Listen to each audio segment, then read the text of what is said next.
Hello, in this video I'm going to go over how to make this beaker, and it has some liquid in it. So whenever doing something like this, I like to isolate my asset out so that I don't have to render everything and iterate faster. So I'm just going to drag middle mouse and drag that out, and then I'll hide my environment and I'll hide my squid. So now I will go to my hypershade, and I am going to hit tab and add a AI standard surface. So that's the material that we've been using, and I'll select that, the beaker, the glass part, right click over, assign material to viewport selection, and then I'll name this glass MTL. Alright, so I'm just going to move this over so I can see the parameters. And while you're learning these materials, I would bring up your render view, and it should look something like this, so that you get an idea of what is happening to your material. So if you can keep it live and just start moving around parameters, that might be a good idea. Just get a feeling of what everything's doing. So like I can bring up the metalness and I'll make it metal, that kind of thing. So this is going to be glass. The roughness is going to be completely smooth, so I'm going to set this to 0 roughness. And the IOR is a parameter that that is physically accurate, so we need to look that up. So if I go over, and this is, I looked up IOR chart, and I just go down here to G, and you'll see glass, and that's 1.5. So whatever material that you're doing, just look it up, and it was at 1.5, so that's fine. Now the next parameter we need to go to is transmission. This is the main like glass material kind of parameter. So I'm going to go over to weight and bring that all the way to 1. And you'll notice that it looks a bit foggy.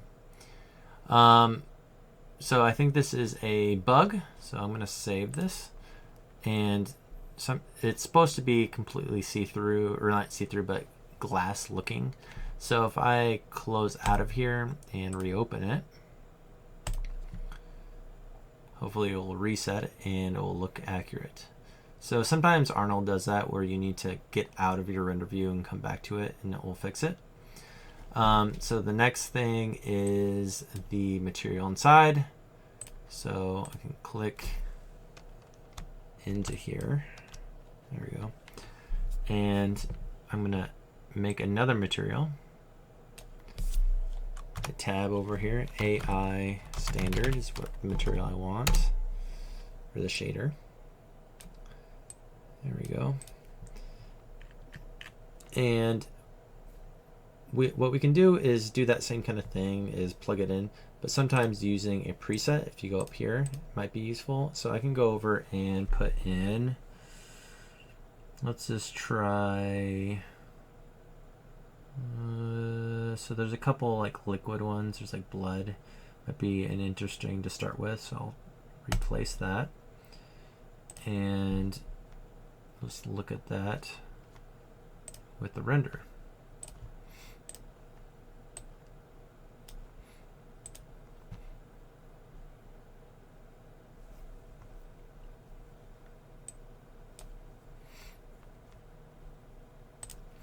Oh, make sure that you assign it. So I'll just do liquid MTL, and I'll assign it a different way. Click and assign existing, and do liquid MTL, and it will look something like this, which is interesting. And then you can also adjust it afterwards. So I can go over to my material, put this over to the side, put this over here, and go back to my transmission, and it's at a 0.1. So if I want it to be more transparent, I can bring that up and bring up the red. That, and yeah. And then if that's not cool, you can try like a green. I think it originally was a green kind of color, something like that in the art. So so the next kind of thing that you'll need to know is that you might have some weird reactions. So there's something called dielectric priority that you have to consider or set up. So let me bring that up.